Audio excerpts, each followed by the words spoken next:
Hello जय हिंद साथियों, स्वागत है आप सभी का। आज की डेट में सॉल्व करेंगे कुछ ऐसे क्वेश्चन को जो कि परीक्षाओं में ज़्यादातर पूछे जाते हैं।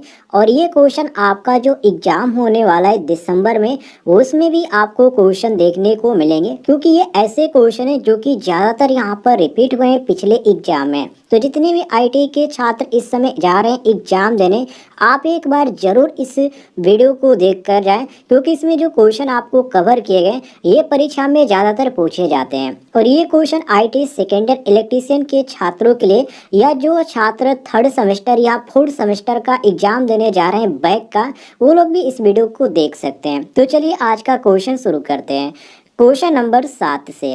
क्वेश्चन नंबर 7 में पूछा जा रहा है कि एक निष्क्रिय घटक कौन सा है, डायोड या ट्रांजिस्टर या संधारित्र। तो निष्क्रिय के अंतर्गत आपका आता है कैपेसिटर, जो कि यहाँ पर डी ऑप्शन दिया गया है। डी ऑप्शन करेक्ट आंसर हो जाएगा। आगे बढ़ते हैं हम अगले क्वेश्चन पे, क्वेश्चन नंबर 11 पे, जिसमें पूछा जा रहा है कि कौन सा उपकरण मापे हुए या परीक्षित मात्रा का एक दृश्य प्रतिनिधित्व प्रदान करता है, वोल्टेज स्टेबलाइजर या फनल जनक या कैथोड रे ऑसिलोस्कोप या रेडियो फ्रीक्वेंसी जनरेटर। तो देखिए इसमें आपका सही होगा option C, cathode ray oscilloscope. देखिए बहुत सारे छात्र यहाँ पर कंफ्यूज होंगे कि सर यहाँ पर सारे ऑप्शनों को आप पढ़कर क्यों बता रहे हैं, लेकिन आप ध्यान रखिएगा जब आप एग्जाम देने जाएंगे, सीबीटी एग्जाम देने जब जाएंगे, तो आपका जो सबसे ज़्यादा कंफ्यूजन क्रिएट होगा वो ऑप्शन को देखकर ही होगा। इसलिए सारे क्वेश्चनों का ऑप्शन में आपको क्रम वाइज बता रहा हूँ, ध्यान से देखते जाइए। आगे बढ़ते हम अगले क्वेश्चन पे, क्वेश्चन नंबर 19 पे, जिसमें पूछा जा रहा है कि कौन सा फिल्टर सर्किट में रेक्टिफायर सर्किट में वोल्टेज स्पाइक्स को हटाने में सक्षम है, एलसी फिल्टर या आरसी फिल्टर या संधारित्र इनपुट फिल्टर या श्रेणी प्रकत्व फिल्टर। तो साथियों यहाँ पर सही होता है ऑप्शन नंबर ए, जिसको एलसी फिल्टर के नाम से जाना जाता है। ये आपका ऑप्शन नंबर ए। ये यहाँ पर जो होता है ये सर्किट में वोल्टेज स्पाइक्स को हटाने में सक्षम होता है, इसका नाम होता है एलसी फिल्टर, ध्यान रखिएगा। आगे बढ़ते हम अगले क्वेश्चन पे, क्वेश्चन नंबर 24 पे, जिसमें पूछा जा रहा है कि सीआरओ द्वारा किस मात्रा को मापा जा सकता है, ए ऑप्शन आवृत्ति को, बी ऑप्शन प्रेरकत्व को, सी ऑप्शन प्रतिरोध को और डी ऑप्शन है शक्ति गुणांक को। तो जो सीआरओ होता है साथियों, उसके द्वारा हम किस चीज़ को माप सकते हैं केवल हम फ्रीक्वेंसी को, अर्थात आवृत्ति को। ऑप्शन नंबर ए हमारा क्वेश्चन के अनुसार बिल्कुल करेक्ट आंसर हो जाएगा। आगे बढ़ते हम अगले क्वेश्चन पे, क्वेश्चन नंबर 29 पे, जिसमें पूछा जा रहा है कि पी टाइप सेमीकंडक्टर बनाने के लिए किस डोपिंग सामग्री का उपयोग किया जाता है, बोरान का या आर्सेनिक का या एंटीमनी का या फास्फोरस का। तो पी टाइप सेमीकंडक्टर बनाने के लिए जिस चीज़ का हम उपयोग करते हैं वो साथियों आपका होता है, जिसको क्या बोला जाता है, जिसको बोला जाता है बोरान। ऑप्शन नंबर ए हमारा करेक्ट आंसर हो जाएगा, नोट कर लीजिएगा।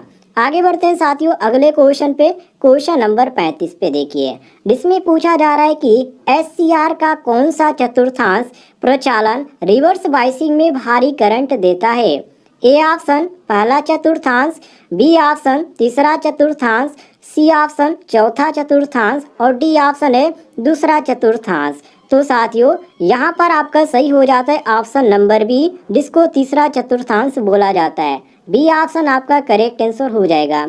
आगे बढ़ते हम अगले क्वेश्चन पे, क्वेश्चन नंबर 33 को देखिए, जिसमें पूछा जा रहा है कि पावर कंट्रोल सर्किट में डायक का उद्देश्य क्या है, ए ऑप्शन रेक्टिफायर के रूप में, बी ऑप्शन ट्रिगर करने के लिए, सी ऑप्शन एक ऑसिलेटर के रूप में और डी ऑप्शन है प्रवर्धन के लिए। तो साथियों यहाँ पर सही होता है ऑप्शन नंबर बी, अर्थात ट्रिगर करने के लिए। जो पावर कंट्रोल सर्किट में डायक होता है इसका प्रयोग किया जाता है ट्रिगर करने के लिए। ऑप्शन नंबर बी हमारा बिल्कुल करेक्ट आंसर हो जाता है।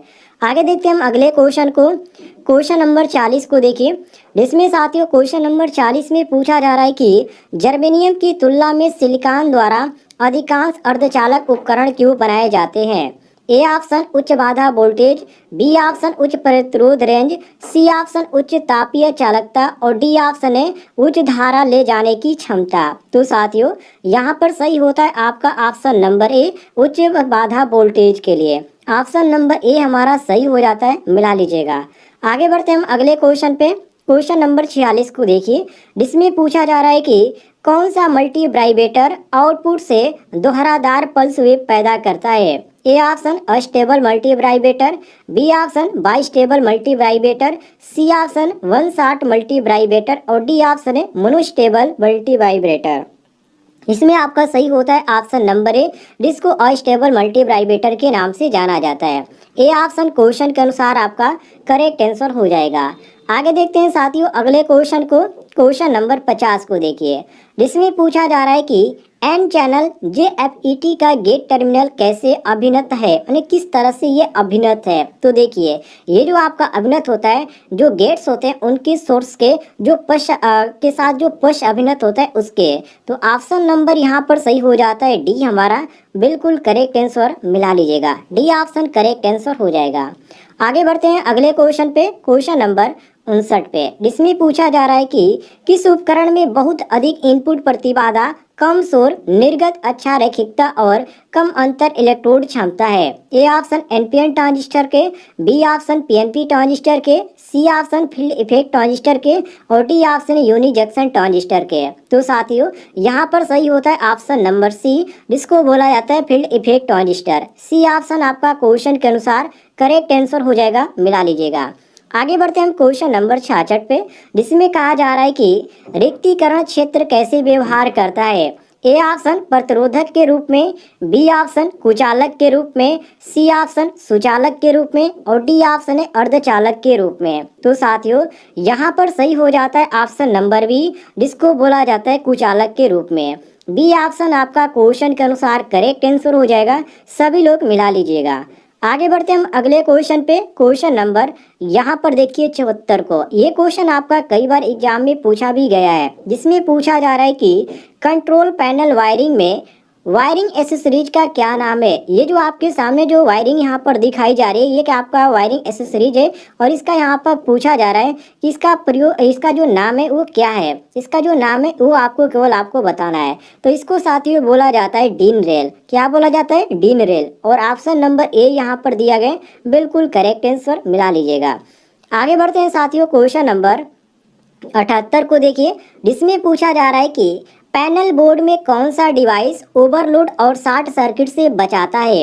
A option isolating switch, B option समय देरी रिले और सी ऑप्शन है थर्मल अतिभार रिले, डी ऑप्शन है मिनिएचर सर्किट ब्रेकर। तो साथियों यहाँ पर सही होता है ऑप्शन नंबर डी, जिसको मिनिएचर सर्किट ब्रेकर और इसको शॉर्ट में बोला जाता है एमसीबी। ध्यान रखिएगा, ऑप्शन नंबर डी हमारा करेक्ट आंसर हो जाएगा। आगे बढ़ते हैं क्वेश्चन नंबर 85 को देखिए, जिसमें पूछा जा रहा है कि पेंच का उपयोग किए बिना पैनल बोर्ड में एमसीबी ओवर ओएलआर को माउंट करने के लिए किस सामग्री का उपयोग किया जाता है। ए ऑप्शन डीन रेल का, बी ऑप्शन जी चैनल का, सी ऑप्शन ग्रोमेट्स का और डी ऑप्शन देंगे पीवीसी चैनल का। तो साथियों यहाँ पर सही हो जाता है ऑप्शन नंबर ए, जिसको डीन रेल बोला जाता है। ए ऑप्शन करेक्ट आंसर हो जाएगा। आगे बढ़ते हैं हम अगले क्वेश्चन पे, क्वेश्चन नंबर 98 को देखिए, जिसमें पूछा जा रहा है कि कौन सी डिवाइस अनुक्रमिक नियंत्रण प्रणालियों में सचात्मक संचालन को नियंत्रित करती है। A option timer, B option relay, C option संयोजक और डी ऑप्शन है नियंत्रण ट्रांसफार्मर। तो साथियों यहाँ पर सही हो जाता है ऑप्शन नंबर ए, जिसको टाइमर बोला जाता है। ए ऑप्शन आपका करेक्ट आंसर हो जाता है। इसके द्वारा क्या होता है, अनुक्रमिक जो नियंत्रण प्रणाली होते हैं इसमें संचालक के रूप में ये कार्य करती है टाइमर। ध्यान रखिएगा। आगे बढ़ते हैं हम क्वेश्चन नंबर 108 पे। ये भी क्वेश्चन आपका कई बार रिपीट हुआ है, जिसमें पूछा जा रहा है कि ऑपरेशन के मोड के अनुसार किस ड्राइव को वर्गीकृत किया गया है। ए ऑप्शन समूह drive, B option manual drive, C option व्यक्तिगत ड्राइव और डी ऑप्शन है निरंतर ड्यूटी ड्राइव। तो साथियों यहाँ पर सही होता है ऑप्शन नंबर डी, जिसको हम बोलते हैं कंटिन्यूटी ड्यूटी ड्राइव अर्थात निरंतर duty drive. Option number D हमारा करेक्ट आंसर हो जाएगा। आगे बढ़ते हैं हम क्वेश्चन नंबर 112 पे, जिसमें पूछा जा रहा है कि डीसी ड्राइव में बीओपी का पूर्ण रूप क्या है। बीओपी का पूरा नाम क्या होता है, इसमें कहने का मतलब ये है। तो ये काफ़ी आपका इजी है, जिसको बेसिक ऑपरेशनल पैनल के नाम से जाना जाता है। ऑप्शन नंबर यहाँ पर भी हमारा दिया गया, बिल्कुल करेक्ट आंसर मिला लीजिएगा। आगे बढ़ते हैं हम क्वेश्चन नंबर 119 पे, जिसमें पूछा जा रहा है कि एडी करंट ड्राइव के लिए किस नियंत्रण प्रणाली का उपयोग किया जाता है? स्लीप कंट्रोलर का, या बी ऑप्शन रेक्टिफायर कंट्रोलर का, या सी ऑप्शन एसी वोल्टेज नियंत्रक का, या डी ऑप्शन डीसी चॉपर नियंत्रक का। तो साथियों यहाँ पर आपका सही हो जाता है ऑप्शन नंबर ए, जिसको स्लीप कंट्रोलर के नाम से जाना जाता है। ए ऑप्शन क्वेश्चन के अनुसार हमारा करेक्ट आंसर हो जाएगा। आगे बढ़ते हैं हम क्वेश्चन नंबर यहाँ पर देखिए 126 को। इसमें पूछा जा रहा है कि हाई स्पीड ऑपरेशन के लिए एसी ड्राइव बेहतर क्यों है। इसको एसी ड्राइव यहाँ पर उपयोग किया जाता है, ये तो कन्फर्म है, लेकिन इसको यहाँ पर बेहतर क्यों माना जाता है, इसके पीछे की रीजन क्या होती है। इसके पीछे का रीजन ये होता है कि इसमें कोई भी ब्रश और कम्यूटेशन नहीं होता है, जिसके कारण एसी में ये आपका बेहतर ड्राइव माना जाता है। ऑप्शन नंबर डी हमारा बिल्कुल करेक्ट आंसर हो जाता है। आगे बढ़ते हैं हम क्वेश्चन नंबर 134 को देखिए, जिसमें पूछा जा रहा है कि डीसी मोटर में बलागुण के समानुपाती कौन सा है?